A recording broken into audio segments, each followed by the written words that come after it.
Jeff the Nature Guy here at Zoo Montana, and we have a new home for an animal we've had for a while, but I haven't talked about it. We're talking about Cusco the iguana being held by Will, our cheesy zookeeper right now. Look how beautiful that iguana is. And Will too, of course. But we're standing in this brand new home that we just made for him. You might remember here at the zoo, he was actually in another habitat just down the hall here on the living wall. But we kind of felt as he's been growing, it kind of got a little bit too small for him. So we wanted to really up his house a little bit. He deserved it. And so here we are. And let's go back down to look at him, because iguanas, they are such cool animals that I think a lot of people know about, but they don't know a lot about them. First of all, obviously his size. They're one of the biggest lizards in the Americas. They can actually be up to 6.5 feet long and can weigh upwards of 11 to 12 pounds. That's a big lizard. Now, normally they live down in Central America, sometimes down into Brazil, but I will say that Florida has been inundated with these guys because of ex-pets. People release them, and unfortunately they thrive very well in Florida, so they're now kind of taking over that habitat.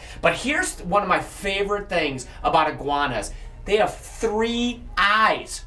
Yeah, 3 eyes. The 2 eyes that you see, and then a kind of a different kind of eye on the very top of their head. It's called a parietal eye. Basically what that means is it looks like a scale, but it's there to actually help him sense shadows, light and dark. And so what that means is he can actually sense when something like a large predator might go over his head, and he can actually sense that by seeing that shadow. How cool is that? Now these guys, what they'll do is spend most of their time in the trees. That's called arboreal. We've talked about that before. But the other cool thing is these guys will come down to lay their eggs on the ground and of course to feed. And these guys are going to eat things like leaves, flowers, things like that. Now, my favorite thing that they do for self-defense, of course, they use that tail as a whip. They can bite, but sometimes they'll literally just launch themselves out of the trees. And these guys will sometimes jump out of the tree, and they can fall upwards of 40 feet if they need to escape from danger. And sometimes they'll do that over water, because get this, iguanas, really good swimmers, if you can imagine that. So cool. We're so excited to have this guy here and move him. You can get a much better look at him here in his new house. Pretty neat stuff. So guys, I'm Jeff the Nature Guy. Until next time,